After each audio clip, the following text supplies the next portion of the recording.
Tragedia nella Bassa Veronese, un'auto esce di strada e si schianta contro un albero, 3 vittime, 2 sorelle di 15 e 20 anni ed il fidanzato 23enne di quest'ultima. Paura nel Padovano, lascia l'auto accesa con il figlio di 8 anni dentro per qualche istante, 3 ladri rubano la macchina, si schiantano subito dopo e scappano, il piccolo illeso per miracolo, i banditi arrestati nella notte.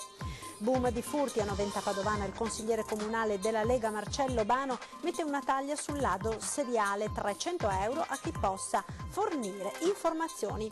Cammina di notte lungo la A4 nel Veronese, trans 50enne travolto, ucciso da un'auto pirata, un dramma con molti punti interrogativi. Cerimonia questa mattina per i 5 soldati della Grande Guerra ritrovati durante i lavori alla chiesa di Pero di Breda di Piave, i resti deposti al sacrario di Fagarè.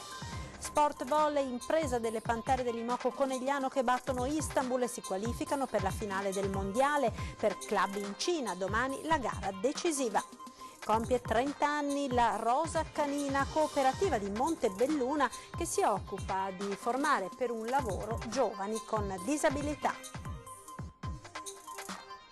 Ben ritrovati con l'edizione del Veneto dei nostri telegiornali. La cronaca in apertura, tragedia sulle strade veronesi, un'auto esce di strada e si schianta contro un albero, 3 le vittime.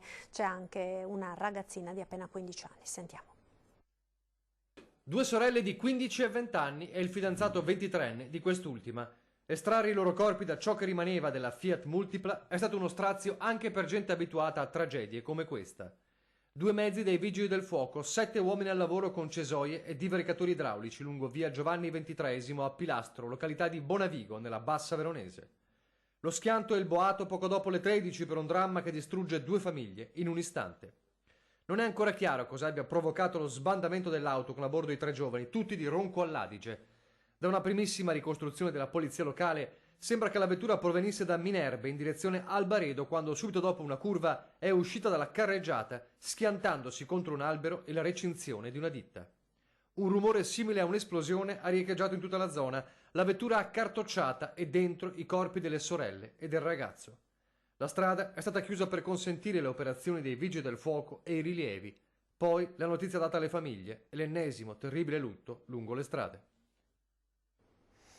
Ed ora una vicenda incredibile, quella accaduta a Candiana nella Bassa Padovana. Una banda di 3 rom ha cercato di rubare un'auto, ma i banditi non si sono accorti che all'interno c'era un bambino. La scena è avvenuta sotto gli occhi del papà che si è aggrappato alla portiera per fermarli. Doveva fermarsi appena 5 minuti, giusto il tempo di prelevare dal campetto sportivo l'amico del figlioletto, ma in 5 minuti è successo l'impossibile. 3 ladri sono entrati nell'auto che aveva parcheggiato, le chiavi inserite, il motore acceso e all'interno il figlio di 8 anni che lo stava aspettando. Nelle immagini riprese da un testimone oculare diffuse su Facebook vengono immortalati gli istanti del pomeriggio di paura vissuto da un papà di Candiana. Questo è il momento in cui 3 rom, che hanno appena tentato di rubare l'auto con il figlio a bordo, sono stati fermati dai carabinieri. Poco prima la banda di ladri si era messa al volante senza accorgersi che nel sedile posteriore c'era un bambino annichilito dalla paura. La scena è avvenuta sotto gli occhi del papà che non ha esitato un secondo e si è aggrappato alla portiera della sua Peugeot mentre i ladri tentavano la fuga rocambolesca. Il 42enne è stato trascinato per un centinaio di metri fino a quando il ladro a bordo dell'auto rubata si è scontrato con quella del complice e così i 3 banditi hanno tentato di scappare a piedi mentre sul posto arrivavano i carabinieri. La loro fuga è durata pochi minuti, 3 sono stati arrestati. Si tratta di 3 giovanissimi rom, i fratelli Lander e Weiner Cari di Vighizzolo d'Este, hanno 23 e 19 anni e un parente, Kim Cari di 26 anni che vive a Salgareda nel Trevigiano. Il 23enne Lander Cari che guidava l'auto rubata con il bambino a bordo aveva un tasso alcolemico di 2,32, quasi 4 volte sopra il limite di legge. Anche il complice alla guida dell'altra auto è risultato positivo all'alcol test.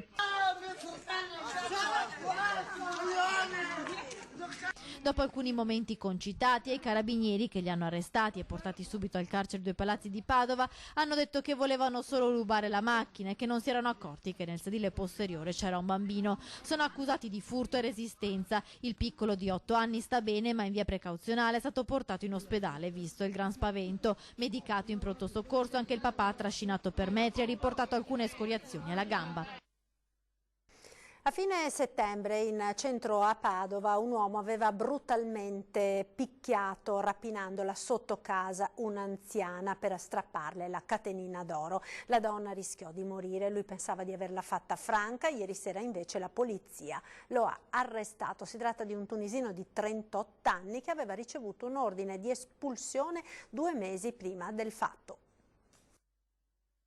Il 30 settembre aggredì la sua vittima alle spalle mentre scendeva le scale del garage sotterraneo della Torre Giotto nell'omonima via del Centro. Alla signora, una 74enne, aveva dato un pugno in viso e con forza le aveva strappato dal collo una collana d'oro di maglia grossa. Eccolo nelle immagini della videosorveglianza entrare e uscire dal garage. La signora finì in ospedale, sul tavolo operatorio, poteva morire. C'è stata la frattura della vertebra cervicale. Sappiamo che dentro le vertebre passa il midollo e un'interruzione del midollo avrebbe potuto comportare la paralisi, poi l'arresto cardiaco, cioè, poteva essere veramente qualcosa di tragico. Dopo il riuscito intervento la 74enne ricevette una prognosi superiore ai 30 giorni e la posizione di un halo vest, un sistema di ritenzione esterno, una specie di gabbia che serve a riallineare la colonna vertebrale. Un calvario, insomma. La polizia non ha mai smesso di indagare e analizzando bene i filmati ha scoperto che l'aggressore indossava un braccialetto rosso e un anello nella mano sinistra. Ce l'aveva anche nelle immagini del 30 settembre. Incrociando questo dato con le foto segnaletiche della Polfer è stato possibile arrivare all'arresto del 38enne tunisino Nizar Chourabi, irregolare con precedenti senza fissa dimora, arrestato venerdì per rapina violenta e lesioni personali violente proprio in zona stazione. La famiglia ha avuto soddisfazione quando abbiamo comunicato che eravamo riusciti a trovarlo e arrestarlo. È stata veramente emozionata, ha commosso molto anche me, la figlia a cui ho comunicato l'arresto, ha commosso anche me ed è il regalo che noi vogliamo fare all'anziana. L'arrestato era irregolare in Italia. Il 2 luglio aveva ricevuto dal prefetto di Padova l'ordine di espulsione per 5 anni. Noventa Padovana nel mirino dei ladri, un consigliere comunale mette una taglia. Il bollettino dei furti a Noventa Padovana viene aggiornato quotidianamente. Sono oltre 50 i colpi messi a segno negli ultimi 10 giorni tra i quartieri di Noventana e Oltrebrenta. Oltre al caso dell'ex consigliera comunale Sandra Giolo, che ha pubblicato su Facebook le foto del ladro che l'ha depredata di tutti i suoi gioielli, sono decine le famiglie che hanno subito l'indesiderata visita dei ladri nelle ultime ore. Per questo il consigliere comunale della Lega, Marcello Bano, ha deciso di mettere una taglia. Offre 300 euro di tasca propria a chi sarà in grado di fornire informazioni utili per individuare i malviventi. Una prima segnalazione è già arrivata. Ho già avuto delle segnalazioni, ho già avuto una segnalazione abbastanza circostanziata che trasferirò ai carabinieri su chi potrebbe essere e su dove vive, e mi aspetto che questa iniziativa possa aiutare a trovare questo delinquente a cui invece di dargli 300 euro gli darei 300 legnate, perché veramente è una cosa vergognosa quello che sta succedendo a Noventa. La persona che ha iniziato, cioè che ha fatto questa segnalazione di questo presunto colpevole, comunque non li vuole, ha detto è il mio dovere e per me è questa persona qua, abita in quella via là. La risposta del sindaco Alessandro Luigi Bisatto non si è fatta attendere, non è il Far West, ha detto il primo cittadino, che però si è già attivato in prefettura per chiedere un rinforzo per la caserma dei carabinieri. Io so che oggi le forze dell'ordine, che ringrazio, i carabinieri, la polizia, sono impegnate in cose più importanti, magari il furtarello dà fastidio, ma per chi lo subisce e gli portano via i ricordi di una vita, è una violenza inimmaginabile. Io sono stufo di vedere persone anziane e anche disabili che piangono quando magari gli vado a portare la solidarietà. Una scossa di terremoto di magnitudo 3.2 si è verificata alle 3:29 della scorsa notte a Vigasio, a 14 km da Verona. Ne dà notizia l'Istituto Nazionale di Geofisica e Vulcanologia. L'ipocentro è stato localizzato a 10 km di profondità. Al momento non si sono verificati danni a persone o a cose. Cammina di notte lungo la A4 nel Veronese un trans 50enne travolto e ucciso da un'auto. Una figura indistinta nel buio, nel posto sbagliato e al momento sbagliato. Tanti interrogativi ancora da chiarire, ma una sola certezza: la tragedia. Ore 4:15, A4 tra gli svincoli di Verona Sud e Verona Est, nel tratto in direzione Venezia. È qui che si consuma il dramma in pochi istanti, perché c'è un transessuale di circa 50 anni, identità ancora da stabilire, che sta camminando lungo l'autostrada in piena notte. Una situazione di altissima pericolosità che si rivela fatale. L'uomo viene infatti travolto e ucciso da un'auto che poi non si ferma e si dilegua nel buio. Scatta l'allarme, sul posto accorrono subito l'ambulanza e l'automedica del SUEM 118, ma gli operatori non possono far altro che constatare il decesso del cinquantenne. Tanti punti di domanda irrisolti, non si conosce ancora il motivo per cui la vittima si trovasse a piedi in autostrada, se fosse in stato confusionale o se la sua fosse una scelta vera e propria, quindi un gesto estremo. Ed è tutto da ricostruire la dinamica esatta dello scontro mortale. Sull'incidente indaga la Polizia Stradale di Verona, che sta cercando l'autopirata. Allarme a Venezia, turisti, aziende, grandi associazioni e fondazioni stanno annullando prenotazioni di camere e sale convegni in città per paura dell'acqua alta, rendendo, secondo l'associazione albergatori, sempre più grave la situazione per il sistema turistico. Secondo il report di Federalberghi Veneto, nei quasi 300 hotel del centro storico e nei tantissimi bed and breakfast, già nei giorni immediatamente successivi a quella che è stata definita l'apocalisse, le cancellazioni erano arrivate al 45% per la prima volta nella sua storia, a qualcosa di mai vissuto. Il blocco totale delle prenotazioni Natale e Capodanno comprese fino a data da destinarsi. L'AVA ha deciso di mettere in campo tutte le sue forze per dare battaglia alle fake news che stanno anche facendo diminuire le prenotazioni per i primi mesi del 2020. Molti sono convinti che una marea di 110 centimetri significhi dover nuotare in piazza San Marco, ha detto il direttore dell'Associazione Veneziana Albergatori Claudio Scarpa, e c'è chi prima di prenotare controlla l'altezza della marea facendosi fermare anche da una previsione come quella di oggi a 90 centimetri. Restiamo nel veneziano, centinaia di persone hanno sfilato questa mattina al parco di San Giuliano. La richiesta dei manifestanti è che questo spazio di Mestre rimanga un polmone verde a disposizione dei cittadini.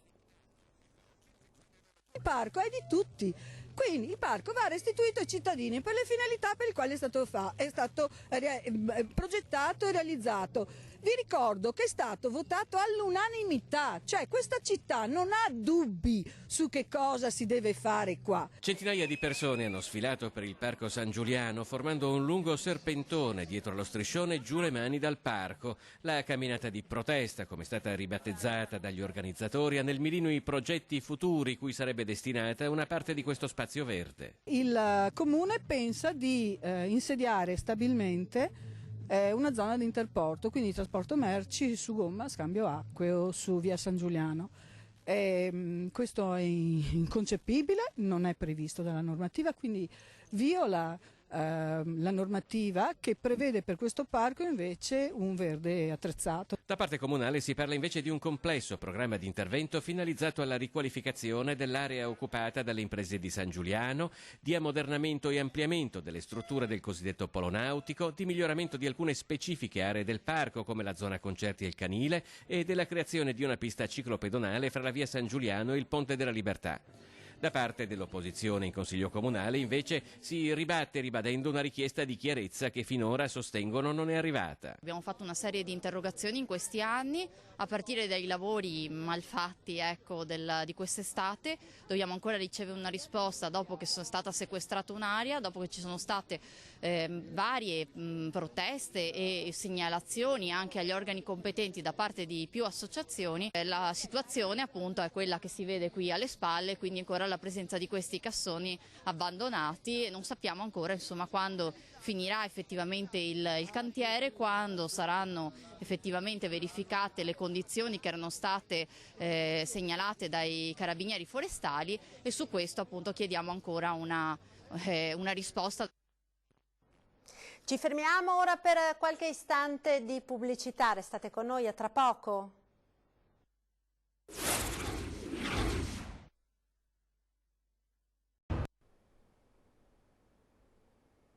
Ed eccoci nuovamente in diretta con l'edizione del Veneto dei nostri telegiornali. Andiamo nel Trevigiano, toccante cerimonia questa mattina per i 5 soldati della Grande Guerra ritrovati durante i lavori alla chiesa di Pero di Breda di Piave. Vediamo. Guarda quei fanti che arrivano, i fanti. Un nonno con il nipotino, il passato ed il futuro che onorano con la loro presenza chi ha dato la vita per un mondo migliore. L'immagine più semplice, ma che meglio sintetizza il senso della cerimonia che ha portato al Sacrario di Fagarè altri 5 soldati caduti nella Grande Guerra.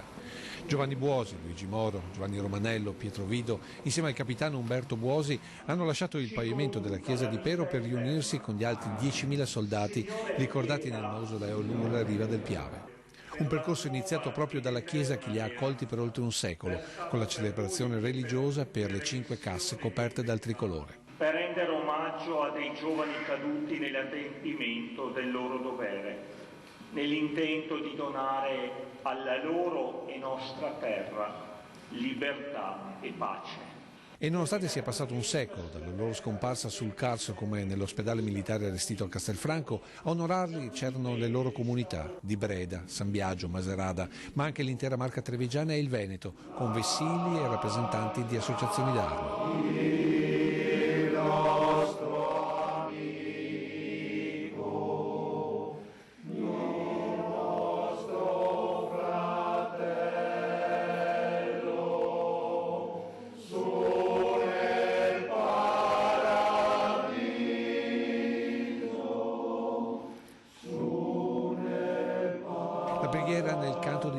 Ha salutato l'uscita delle urne dalla chiesa che infine sono entrate, accompagnate dall'inno del Piave, nell'ala destra del Sacrario, dove rimarranno futura memoria, quella di un bambino e i ricordi del nonno e della sua comunità.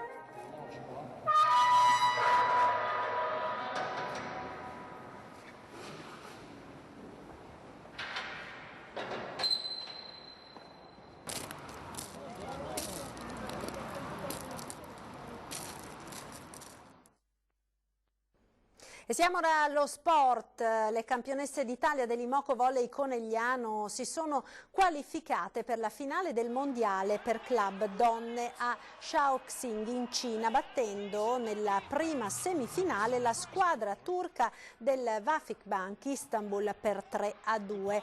L'Istanbul, allenato dall'italiano Giovanni Guidetti, era il club campione del mondo in carica. Conegliano l'ha battuto dopo aver annullato 9 match point ed essere sotto 14-10 nel tie break. Fantastica la prestazione di Paola Egonu, autrice di ben 39 punti. Nella seconda semifinale iridata ora ci sarà un'altra sfida italo-turca tra Igor Gorgonzola Novara e Xabaxi Istanbul. Compie 30 anni la Rosa Canina, cooperativa che si occupa di formare per un lavoro giovani con disabilità. Siamo a Montebelluna, vediamo. Scriviamo i lavori che dobbiamo fare e c'è scritto qua in che laboratorio siamo. Questo materiale viene messo dentro le impostine, poi dopodiché lo mettiamo dentro le scatole per le clisse che fanno le porte scorrevoli. Quando che loro mettono i piolini e quando io li chiudo. L'impegno dei ragazzi, ognuno con il proprio compito specifico, con il sogno realizzabile di trovare un lavoro e di sviluppare la socialità. La Rosa Canina di Montebelluna da 30 anni è questo, un centro di lavoro guidato per persone con disabilità, formazione di primo e secondo livello, insegnare una manualità o affinare delle capacità che già esistono. Si occupano di assemblaggi, di confezionamenti, di kit per la falegnameria o anche di gadget per birreria, birrificio artigianale, altre appunto lavorazioni di aziende del territorio. Una trentina di persone sotto l'occhio degli operatori, c'è chi poi è stato assunto dalle aziende all'esterno o che è diventato dipendente proprio della stessa cooperativa. Sto facendo il 9+1, che sono 9 vitini queste qua, più un sacchettino di queste. Questo è il ferro, questo qua è la vite.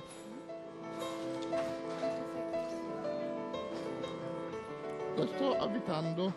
Questo è un tappo, questo praticamente è un ferro zincato e praticamente va inserito dentro questo buchetto e poi c'è questo altro pezzettino di plastica piccolino che va inserito dentro al buchetto. 30 anni di attività che verranno festeggiati venerdì 13 dicembre in biblioteca a Montebelluna con il racconto della storia della cooperativa e una mostra fotografica, nel nome di tutti quei ragazzi che il loro sogno l'hanno realizzato.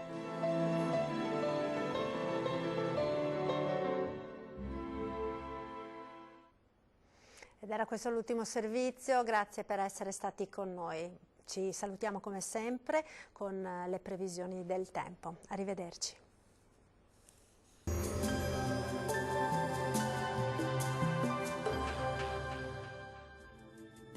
Bentrovati al Meteo.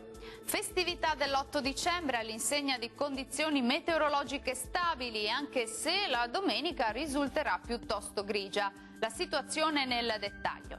Sul Veneto ampi spazi di sereno sui rilievi bellunesi, nubi basse ed occasionali nebbie in pianura e nelle valle prealpine, specie durante le ore più fredde della giornata. Precipitazioni assenti, salvo per occasionali piovigini alla sera sulle aree meridionali della nostra regione. Temperature minime tra -4 e 3 gradi, valori massimi compresi invece tra 7 e 9 gradi.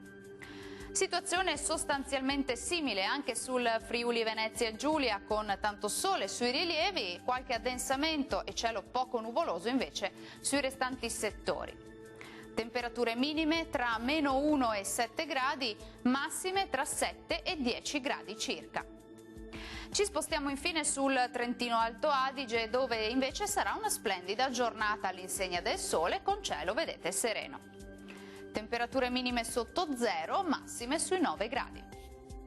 Dal Meteo per ora è tutto, grazie per l'attenzione e arrivederci al prossimo aggiornamento.